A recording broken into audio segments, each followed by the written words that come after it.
जो लोग कहते हैं कि धारा 370 खत्म होने के बाद जम्मू कश्मीर में कुछ नहीं बदला, उन लोगों को उमर अब्दुल्ला यानी कि जम्मू कश्मीर के मुख्यमंत्री का कल का भाषण सुनना चाहिए।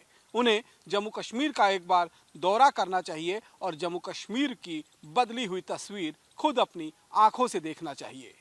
दरअसल जम्मू कश्मीर में धारा 370 खत्म होने के बाद जिस तरीके से तरक्की की एक नई इबादत लिखी गई है, उससे आप ये अंदाजा लगा सकते हैं। अभी कल ही उमर अब्दुल्ला ने जब जम्मू को एक नया रेलवे डिवीज़न बनाया जा रहा था, उस समय खुलकर केंद्र सरकार और प्रधानमंत्री नरेंद्र मोदी के जम्मू कश्मीर के प्रति जो एक उनकी निष्ठा है, उस पर उन्होंने जो है काफ़ी तारीफ करते हुए कहा कि जम्मू कश्मीर में कई तरक्की के काम जो हैं वो हुए हैं।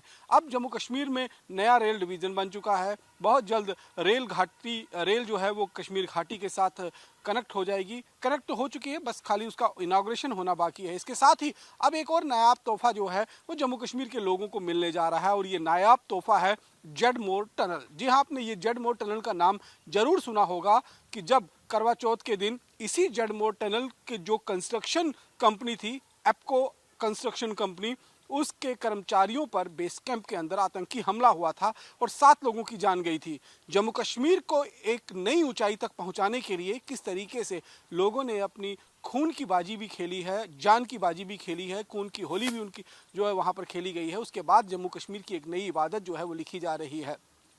वो जडमोर टनल भी अब देश की जनता के लिए समर्पित होने जा रही है और इस जडमोर टनल की अगर आप इसकी महत्वता समझेंगे कि कितनी महत्व है, क्योंकि सोनमर्ग का जो इलाका है, जो करीबन 2 से 3 महीने तक जब भारी हिमपात जम्मू कश्मीर के अंदर होता है तो वो पूरे दुनिया के साथ कट जाता है। एक तरफ जोजिला टनल जो लेह लद्दाख की तरफ से आता है वो पूरी तरीके से ठप पड़ जाता है, बंद पड़ जाता है। दूसरी तरफ सोनमर्ग के अंदर जडमोर टनल पर जब बर्फबारी होती है तो सोनमर्ग जो है वो पूरा अकेला पड़ जाता है।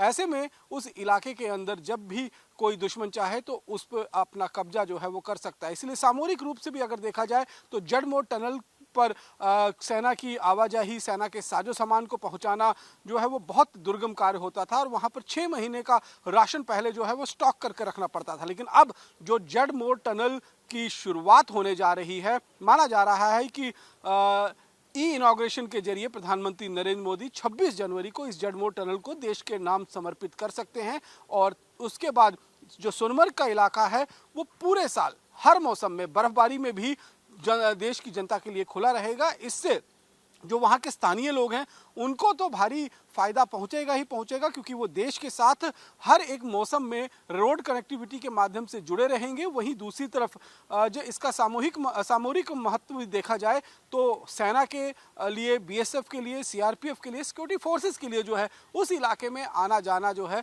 वो आसान हो जाएगा। और कई सौ करोड़ की लागत से ये जडमोर जो टनल तैयार की गई है, इस टनल को लेकर कई बार जो है वो आतंकी हमले करने की कोशिश भी की। हाल ही में करवा चौथ के दिन जो 20 अक्टूबर का दिन था, उस दिन भी बाकायदा आतंकी हमला जो है इस जडमोर टनल की कंस्ट्रक्शन कंपनी के कर्मचारियों के ऊपर किया गया और उसके बावजूद भी इस टनल को जो है वो बनाकर पूरी तरीके से तैयार कर लिया गया है। और अब 26 जनवरी या उसके आसपास में प्रधानमंत्री नरेंद्र मोदी इस जडमोर टनल का उद्घाटन कर देश की जनता को ये जडमोर टनल समर्पित कर सकते हैं।